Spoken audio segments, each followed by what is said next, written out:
அல்லாஹ் ஒரு அடியானுக்கு தீமையை நாடிவிட்டால், தீமை என்றால் என்ன?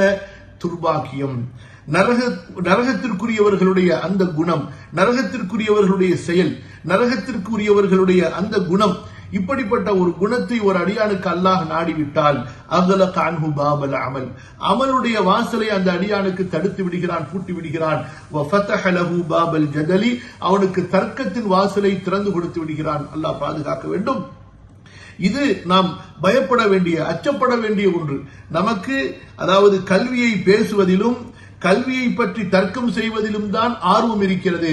ஆனால் அந்த கல்வியில் சொல்லப்பட்ட நன்மைகளை வாழ்க்கையில் எடுத்து செயல்படுத்துவதிலே ஆர்வம் இல்லை என்றால், அல்லாஹ்வின் அடியார்களே, தீமை முடிவு செய்யப்பட்டு விட்டது, கெடுதி நமக்கு உறுதி செய்யப்பட்டு விட்டது என்பதற்குரிய அடையாளமாகும். அல்லாஹ் என்னையும் உங்களையும் பாதுகாப்பானாக. அல்லாஹு தஆலா என்னையும் உங்களையும் பாதுகாப்பானாக. கண்ணியத்திற்குரியவர்களே,